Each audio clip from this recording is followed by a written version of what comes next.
When God wants to change something, जब परमेश्वर को कुछ बदलना होता है He speaks. वो बोलता है। When God wants to create something, जब परमेश्वर को कुछ बनाना He होता speaks. है वो बोलता है। When God wants to heal someone, जब उसको किसी को ठीक करना होता He है speaks. वो बोलता है। Amen? Amen. Whatever God has to do, He does it by speaking. जो कुछ परमेश्वर को करना है वो करता है बोल के। If you want to change your scenery, अगर आप अपने जीवन का दृश्य बदलना चाहते हो change your sound. तो अपनी ध्वनि बदल दो। Change your sound. अपनी ध्वनि बदलो। If you don't like what you're seeing, अगर आपको नहीं पसंद जो दिख रहा है then change what you're saying. तो जो बोल रहे हो वो बदलो। Amen? You know why there are so many believers and they don't see increase in their life? पता है क्यों बहुत से विश्वासी अपने जीवन में बढ़ोतरी नहीं देखते? 1 Corinthians 3 tells us that Paul says, I planted, Apollos watered, and God gave the increase. पहला कुरिन्थियों 3 उसमें पौलुस बताते हैं कि मैंने बीज बोया, अपोलोस ने पानी डाला और परमेश्वर ने बढ़ोतरी दी। Just planting the seed one time is not enough. एक बार बीज बो देना काफी नहीं होता। And that's why I have seen this pattern among believers who keep listening to new teachings every day. They hardly have any fruits in their lives. इसीलिए मैंने उन विश्वासियों के जीवन में जो हर रोज नई शिक्षा सुनते हैं बहुत ही थोड़े फल देखे उनके जीवन में। The word has to be planted and then it has to be watered again and again and again till you get a harvest. वचन का उस बीज का बोया जाना और फिर उसको बार बार दोहराया जाना, उसको पानी दिया जाना जब तक आपके जीवन में फसल ना आ जाए। Amen?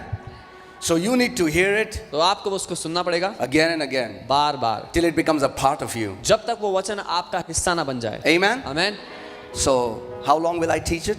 कब तक सिखाऊंगा मैं आपको फिर ये वचन? Until you get it. जब तक आपके जीवन में ना दिख And जाए। until every member of FOLJ starts to walk in victory और in Jesus' name. जब तक FOLJ का हर एक सदस्य जय का जीवन जीना ना शुरू कर दे तब तक। Amen? Amen. So the message that I want to share today is that faith is voice activated. जो संदेश मैं आपको आज देना चाहता हूँ वो है विश्वास बोल करके काम करता है। Amen? You know, faith is not an accessory in a believer's life. एक विश्वासी की जिंदगी के लिए विश्वास कोई सजने संवरने की चीज नहीं है। It's a necessity. वो एक आवश्यक बात है जिंदा रहने के लिए। If you want to live long, अगर आप लंबा जीवन जीना if you want चाहते to हो, walk in victory, जय का जीवन जीना if चाहते you हो, want to live an overcoming life, हर विपत्ति पर जय पाकर जीना चाहते हो, it is not going to happen by chance. तो ये गलती से नहीं होगा। You will have to possess it by faith. आपको कब्जा करना पड़ेगा उसके ऊपर विश्वास से। So there are so many believers who take their Bible as accessory. बहुत से विश्वासी अपनी बाइबल को सजने संवरने के हिस्से की तरह इस्तेमाल करते हैं। You know, like an add-on. जैसे वो जो पहनावा पहने उसके साथ कुछ जोड़ देने के लिए। Look at my Bible. देखो मेरी बाइबल को। Are you ready? तैयार हो? The word of God is a spoken thing. परमेश्वर का वचन एक बोली हुई वस्तु है। Okay, hear this. सुनना। It was spoken before it was written. इससे पहले कि वो लिखा जाता उसको बोला गया। Let me say that again. दोबारा बताता हूँ। The word of God was spoken before it was written. परमेश्वर का वचन बोला गया था इससे पहले कि वो लिखा जाता। And it was written so that it can be spoken. और वो इसीलिए लिखा गया ताकि उसको दोबारा बोला जा सके। Amen? The intent why God wanted people to write His word was so that we can speak the word as God speaks the word. जो मकसद जिस कारण से परमेश्वर ने चाहा कि उसके लोग बाइबल को लिख दें वो इसलिए था ताकि हम लोग उस वचन को बोलने वाले बन जाएं। Amen? You know, in the beginning when the Bible says that God breathed the breath of life in the nostrils of Adam and he became a living soul. शुरुआत में जहां लिखा है जब परमेश्वर ने आदम के नथनों में सांस को फूंका और वो जीवित प्राणी बन गया। Well, in actual, if you ask a Hebrew scholar, they say that it's not written like that. It's written, man became a speaking spirit. इब्रानी लोगों से जब आप पूछेंगे जो इब्रानी विशेषज्ञ हैं उनसे पूछेंगे तो वो कहेंगे असल में ऐसा नहीं लिखा हुआ, असल में लिखा है कि मनुष्य एक बोलने वाली आत्मा बन गया। Amen? God is a speaking spirit. परमेश्वर एक बोलने वाली आत्मा है। Whatever God has to do, He speaks it and He brings it into creation. जो कुछ परमेश्वर करना चाहता है उसको वो बोलता है और उसकी सृष्टि वो कर देता है। Amen? Amen. Whatever God wants to see, He says it. जो कुछ परमेश्वर देखना चाहता है वो उसको बोल देता है। Amen? So, today I want to teach you something. I taught yesterday this in Pune about the spirit of faith. मैं आपको कुछ दिखाना चाहता हूँ जो कल मैं पुणे में बता रहा था विश्वास की आत्मा के बारे में। It's one thing to quote a scripture from your memory. It's another thing to be possessed by the spirit of faith and then you speak it under the influence of the spirit of faith. एक वचन की आयत को रट करके बोलना एक बात है, लेकिन एक बिल्कुल ही अलग बात, एक अलग अनुभव है जब विश्वास का आत्मा आपको अपने वश में कर ले और उसके प्रभाव के अधीन आप एक वचन की घोषणा करते हैं. Amen. Amen. So, let's open our Bibles to 2 Corinthians 4:13. दूसरा कुरिन्थियों 4 उसका 13 देखते हैं. And it says, since we have the same spirit of faith according to what is written, और यहाँ लिखा है क्योंकि हमारे पास वही विश्वास का आत्मा है जिसके अनुसार लिखा है, I believed, मैंने माना therefore I spoke. इसलिए मैं बोला. I believed, मैं माना therefore I spoke. इसलिए मैंने बोला. We also believe हम भी मानते हैं and therefore speak. और इसलिए बोलते So हैं. there are two main ingredients of the spirit of faith: तो विश्वास की आत्मा में दो मुख्य बातें हैं, believing मानना and speaking. और बोलना. Amen. Amen. Believing is the attitude of faith. मानना विश्वास की मानसिकता है. Come on, talk to me, guys. Don't sit like this. ऐसे मत बैठना, बात करना. Otherwise, I'll prefer going to other cities and not come here. नहीं तो मैं दूसरे. I don't want to preach to dead people. If you're dead, I'll go somewhere else. मैं मरे हुए लोगों को प्रचार नहीं करना चाहता. अगर आप मरे हुए तो मैं कहीं और चले जाऊंगा. Come on, are you alive? जीवित हैं? Come on, talk to me. बात करो फिर मुझसे. This should feel home. घर जैसा लगना चाहिए. Amen. Amen. This is not a religious church. ये कोई धार्मिक कलीसिया नहीं है. This is not a traditional church. ये कोई. This house is for the lovers of the word of God. ये घर वचन के प्रेमियों के लिए है. Amen. Amen. So there are two main ingredients of the spirit of faith: दो प्रमुख भाग हैं विश्वास की आत्मा में. believing, मानना, say believing, बोले मानना, and speaking. और बोलना. Say I have, we have the same spirit of faith. बोले मेरे पास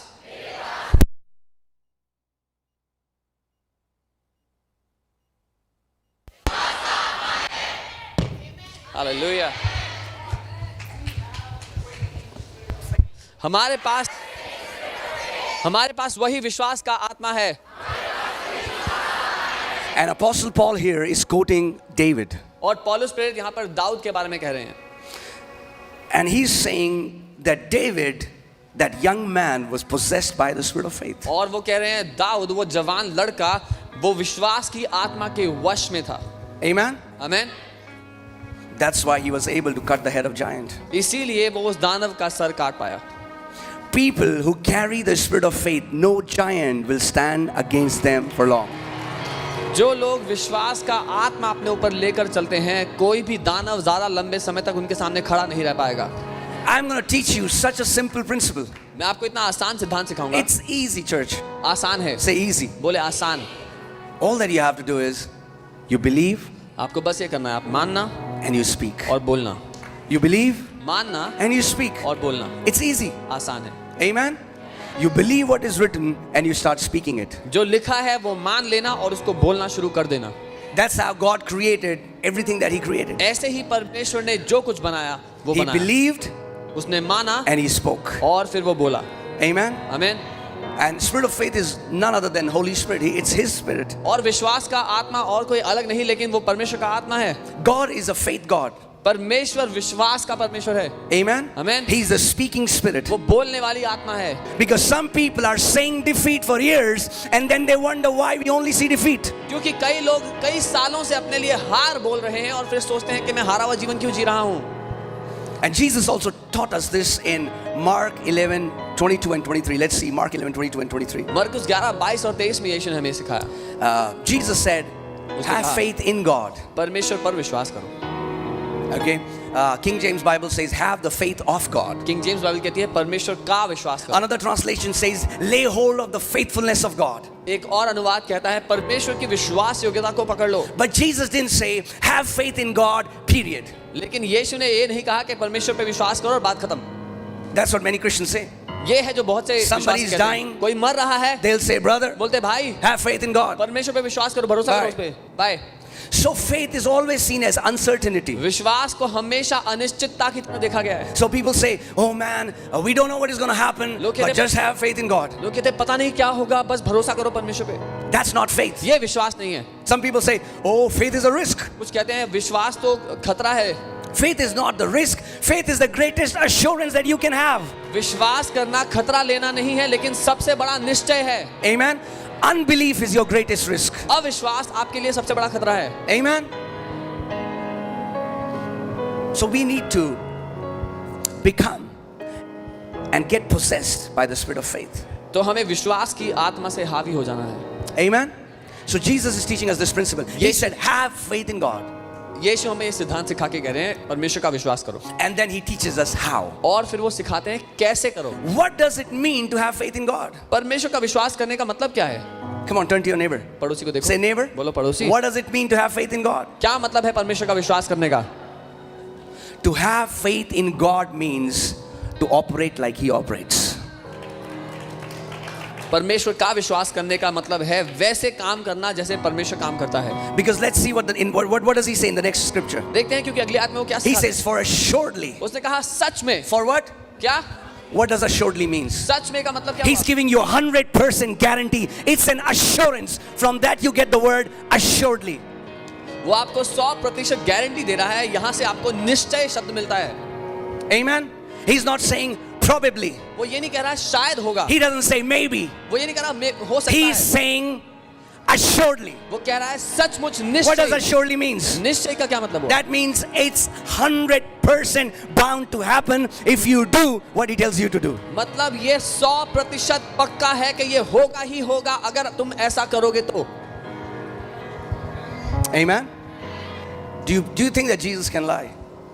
क्या आप ये मानते हैं यीशु झूठ बोल सकते हैं? So many believers have died in their sickness because they don't know how faith operates. बहुत सारे विश्वासी अपनी बीमारी में इसलिए मर गए क्योंकि उनको नहीं पता था विश्वास कैसे काम So करता many है. are bound, are depressed because they do not understand how faith operates. बहुत से लोग बंधे हुए और तनाव में इसलिए जिए क्योंकि उनको नहीं पता विश्वास कैसे काम करता है.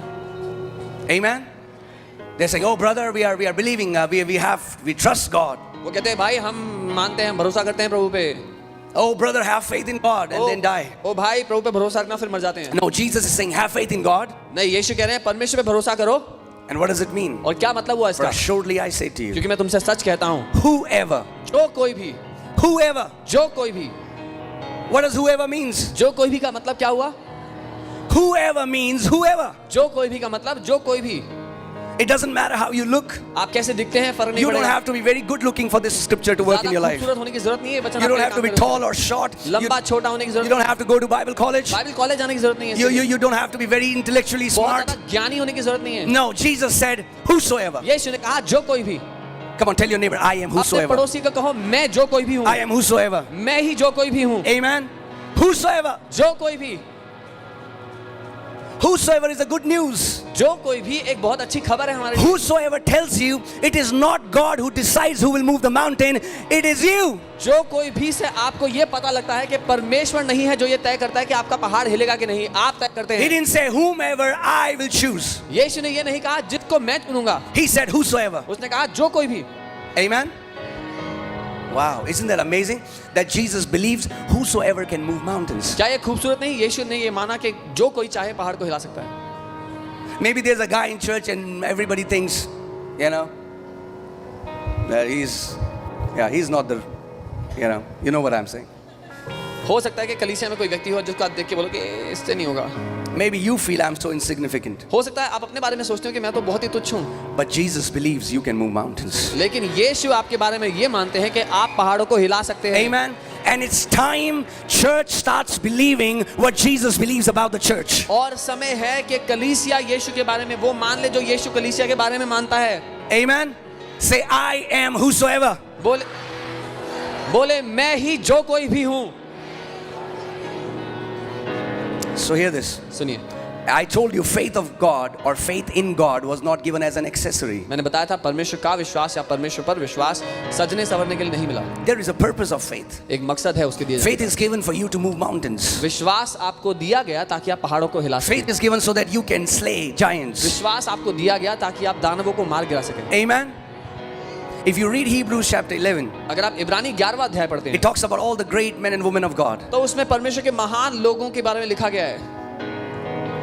None of them was perfect. उनमें से कोई भी सिद्ध नहीं था. None. कोई भी.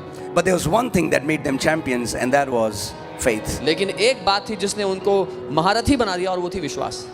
20 times it says, by faith, by faith, by faith, by faith. 20 दफा उस चैप्टर में लिखा है विश्वास के द्वारा, विश्वास के द्वारा, विश्वास के द्वारा। By faith they subdued kingdoms. विश्वास By के द्वारा। faith, by faith. That विश्वास के means द्वारा। even if you are a slow learner, reading it 20 times you can get it, that it's by faith. मतलब अगर कोई ऐसा व्यक्ति हो जो धीरे सीखता है, वो भी चैप्टर पढ़ते पढ़ते 20वीं बार पढ़ते पढ़ते समझ जाएगा कि विश्वास के द्वारा। Amen. That means if you want to walk in victory, इसका मतलब अगर आप जय में जीना चाहते हो, if you want to walk in dominion, अगर आप प्रभुता करना चाहते if हो, you want to kill giants, अगर आप दानवों को मार if you want to गिराना move चाहते हो, mountains, अगर आप पहाड़ों को that हिलाना is going to चाहते हो, happen by faith. तो वो केवल विश्वास के द्वारा ही होगा, There is no other way. और कोई रास्ता है ही Amen. नहीं। But the great thing is, लेकिन महान बात the यह है, working of faith is not difficult. विश्वास का काम करने का तरीका कठिन नहीं है। It's so easy that many people have missed it. वो इतना आसान है कि कई लोग उसको नजरअंदाज कर देते हैं। Don't miss it. उसको नजरअंदाज ना करें। Come on, tell your neighbor, don't miss it. बोलो पड़ोसी, नजरअंदाज मत करना। Amen. So Jesus is saying, whosoever. यीशु कह रहे हैं जो कोई Okay, let's read it. Whosoever shall say to me about their mountain. यीशु कह रहे हैं जो कोई भी मुझे अपने पहाड़ों के बारे में बताए। Come on. Isn't that what we all do in prayer? क्या हम प्रार्थना में ये नहीं करते? Oh God, don't you see? ओ प्रभु आपको दिखता नहीं क्या? God, don't you see? Why me? प्रभु आप देख नहीं सकते मेरे साथ क्यों हो रहा है ये? I'm such a good person. मैं तो इतना अच्छा इंसान हूँ। Wow. वाह, We are the school teacher and we are the student. हम ही And we give full marks to us. हम ही अपने टीचर और हम ही खुद शिष्य अपने आप को फुल मार्क्स देते हैं। Jesus isn't saying talk about your mountain. Jesus is saying talk to your mountain. यीशु ये नहीं कह रहे कि अपने पहाड़ के बारे में बात करो, वो कह रहे हैं अपने पहाड़ से बात करो। There are so many Christians बहुत से मसीह लोग who keep talking about their mountain. अपने पहाड़ के बारे में बात करते रहते हैं। They have told everyone about how big their mountain is. उन्होंने हर इंसान को बता दिया है कि उनके पहाड़ कितने बड़े बड़े हैं। But my question is, why is Jesus saying mountain? What does mountain पर mean? मेरा सवाल ये है कि यीशु पहाड़ क्यों कह रहे हैं यहाँ पे? पहाड़ का Think मतलब क्या about है? this. You are standing before a huge mountain. कल्पना करें आप एक बहुत बड़े पहाड़ के सामने खड़े हुए हैं। You will feel insignificant before a mountain. आपको बहुत ही छोटा, अदना सा, तुच्छ महसूस होगा उसके सामने, उसकी Right? घाटी के। When Jesus says mountain, what he means is anything that is too big for you. जब यीशु यहाँ पर कह रहे हैं पहाड़, तो उसका कहने का अर्थ है कोई भी बात जो आपके लिए बहुत बड़ी लगती है। Amen. So don't be surprised if you command and headaches are healed. Jesus is saying, I want you to move mountains. इसीलिए इस पे हैरान मत होना कि आपने प्रार्थना किया किसी का सर का दर्द चला गया। यीशु कह रहे हैं मैं चाहता हूँ तुम पहाड़ों को हिलाओ। Amen. Are you ready to hear the instruction that Jesus gave us? क्या आप तैयार हैं वो निर्देश सुनने के लिए जो यीशु ने So हमें he दिया? said, whosoever उसने कहा जो कोई भी shall say to this mountain. इस पहाड़ से बोले। And this word say comes from the Greek word which means command. और ये जो बोले शब्द है ये यूनानी के उस शब्द से आता है जिसका मतलब है आज्ञा देना, That आदेश means देना। you are not negotiating with your mountain. मतलब आप मोल भाव नहीं कर रहे हो अपने That पहाड़ means से। you're not requesting your mountains to go. आप विनती निवेदन नहीं कर रहे हो You पहाड़ are से। commanding your mountain to go. आप उसे आदेश दे रहे हो कि जा। Amen. And what did Jesus say? What will you say? यीशु ने क्या कहा? क्या बोलोगे? Be removed. उखड़ जा। Okay? ठीक है, Be removed उखड़ जा and be cast into the sea. और समुद्र में जा पड़। What does it mean to send the mountain to sea? इसका क्या अर्थ है कि पहाड़ समुद्र में डालना है? That means मतलब? when the mountains goes into the sea, जब वो पहाड़ समुद्र में चला जाएगा there is no evidence of the mountain. तो आपके जीवन में वो कभी था उसका कोई सबूत नहीं That रहेगा। means when that mountain shall be uprooted from your life, there will be no evidence that you ever had that mountain in your life. जब वो पहाड़ आपके जीवन से उखड़ जाएगा तो ऐसा कोई सबूत होगा ही नहीं कि वो पहाड़ कभी आपकी जिंदगी में था भी। Amen.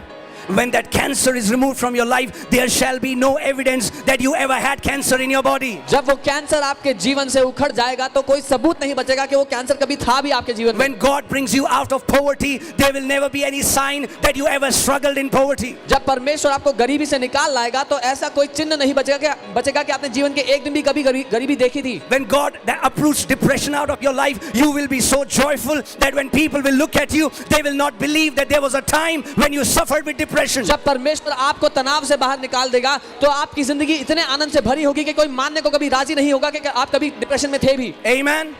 Amen. The place of your mountain is in the sea. आपके पहाड़ का जो स्थान है वो समुद्र के अंदर है। Amen. But the mountain will not go there automatically. लेकिन पहाड़ अपने आप वहां नहीं जाएगा। Jesus is giving us the instruction how. यीशु हमें निर्देश देते हैं कैसे जाएगा। And he is saying, assuredly, I am giving you assurance. If you will do the way I am telling you to do, you will have what I am saying you will have. और यीशु कह रहे हैं मैं पक्का वादा कर रहा हूं, 100% सच बात कह रहा हूं कि अगर तुम ये करोगे जो मैं कह रहा हूं तो ऐसा ही होगा। Amen.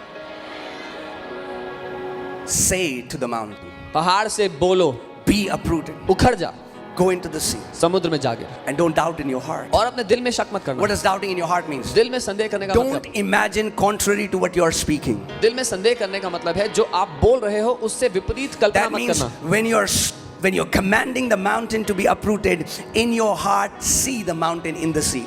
जब आप उस पहाड़ को आदेश दे रहे हो उखड़ के समुद्र में जा गिरने के लिए, अपने दिल में अपनी कल्पना में ऐसा ही होते हुए देखना। And Jesus says, if you don't doubt, but believe the things that you say, और यीशु कहते हैं अगर संदेह नहीं करोगे लेकिन मानोगे जो तुम कहते हो, you will have, he will have whatever he, come on, he will have whatever he says. मानते हो कि तुम्हें मिल जाएगा तो उसे वो मिलेगा जो वो कहता है।